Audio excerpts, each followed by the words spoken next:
The New York Knicks were by far one of the biggest surprises in the 2021 NBA season. I mean, this team went from being far from the playoffs with a decent young team to the 4th seed in the East led by their new star, Julius Randle. It was clear during the regular season that what the Knicks team had was special, and their young core did in fact have what it took to beat some of the best teams in the league. But when the playoffs came around, well, the flaws of the young Knicks team were exposed in the brightest lights when it mattered most. Although this team took an early exit in the NBA playoffs, I know that many Knicks fans and people like myself knew that this season was a huge win for them no matter what, and having their flaws exposed could quite possibly help them in the long run based on what they had to do this offseason. Today, we have to talk New York Knicks, and in particular, what trades and signings they need to make to expand their young core while also getting in win now mode, which will set them up for success in the future and present. And let me just say that there are some sneaky signings toward the end of this video, so be sure to stay tuned and hear me out on all these moves the Knicks could make. But before we get into all that, if you've been enjoying the content, it would be absolutely clutch if you subscribed if you're new and join the Woods crew. Fun fact,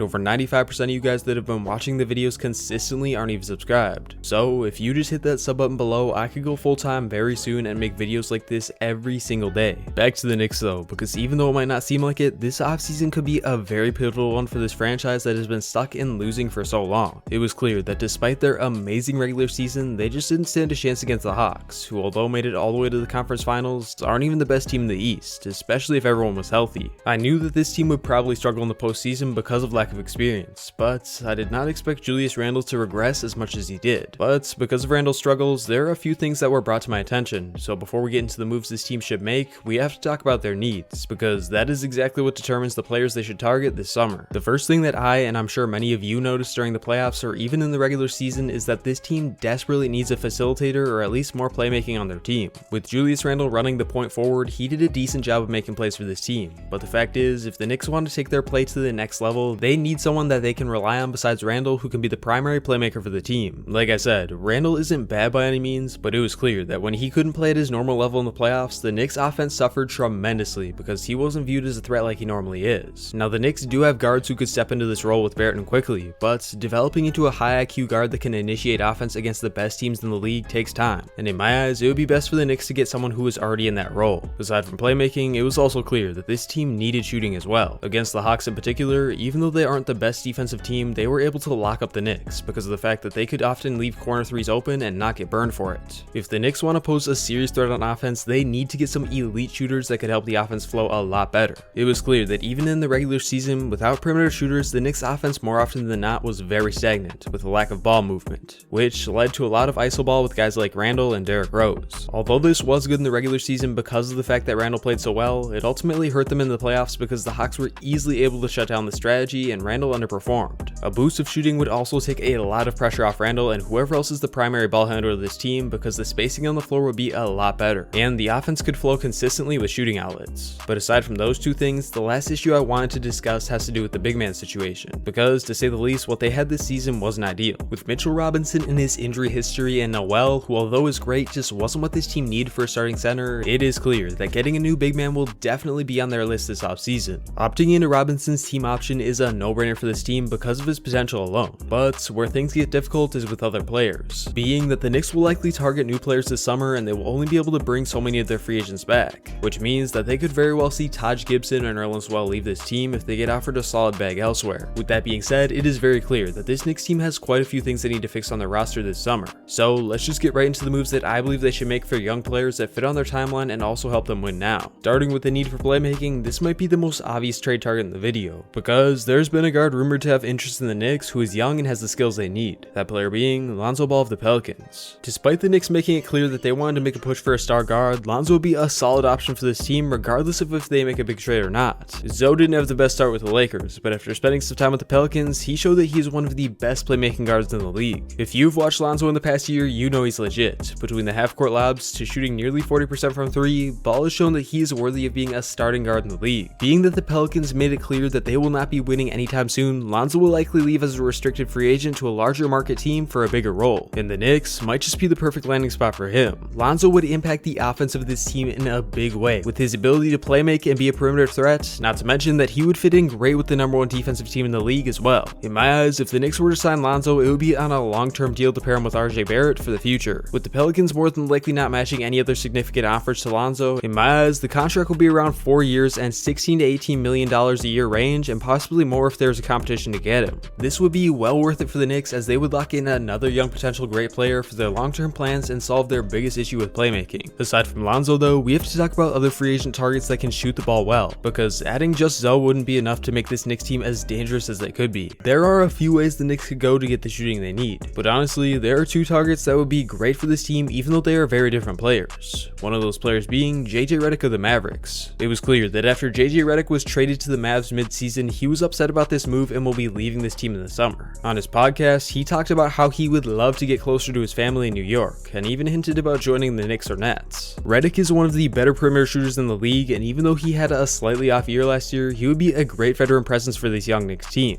Redick would be exactly what this roster needs as far as a consistent outlet that can get easy threes or keep the ball moving. In my eyes, this move is fairly likely because of the fact that Redick wants to be near family, and he could definitely sign a somewhat cheap deal because he is getting up there in age. It's hard to say the exact numbers for this contract because there could be teams who overpay to get his shooting, but I think there's no way that it could be any more than $11 or $12 million a year. And if the Knicks could get him for under $10 million, that would be the sweet spot for them. But even though getting a veteran shooter would be great for the Knicks, they could also very well go young if they want. And there's a shooter on the market who could fit perfectly on their timeline, that shooter being Duncan Robinson of the Heat. Duncan has solidified himself as one of the best spot-up shooters in the league, and if the Knicks really want to get the shooting they need, this would be the perfect move for them to make. Although Duncan is already 27 years old, even though he hasn't been in the league for very long, he would still be solid on the Knicks timeline for the next 4 to 5 years. Robinson has shown that he can hit big shots when the games are down to the wire and already has some solid playoff experience, being that he was on the Heat finals run. Duncan isn't the best defender, but if anyone could change that, it's the Knicks and Tom Thibodeau. Duncan is expected to get a similar deal to Lonzo, so in the case that this team wants shooting over playmaking, they make this signing to get their new flamethrower for the future.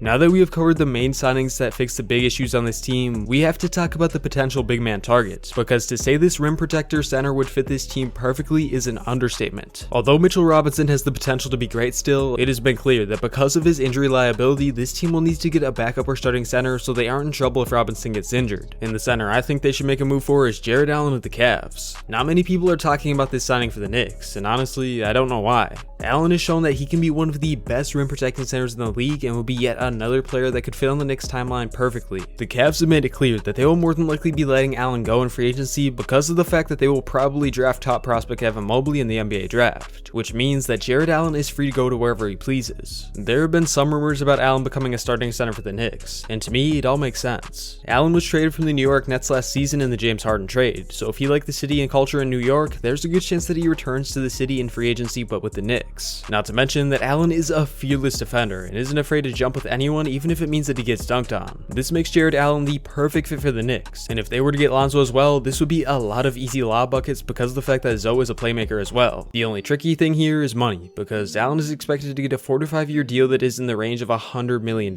which means that the Knicks would have to be using a majority of their current and future cap space to sign him, especially if they give Julius Randle the max deal as well. Regardless of whether or not any of these moves go down, it is clear that this Knicks team has a very bright future, and they need to make the right moves this offseason, or else they could continue being average for years to come. It will be very interesting to see what this team does, because even though I only mentioned young guys today, the Knicks have also made it clear that they want to trade for a star like Damian Lillard. Lucky for you guys, I made a video on that which I will be popping up on the screen right now. Thank you all so much for watching. Woods out.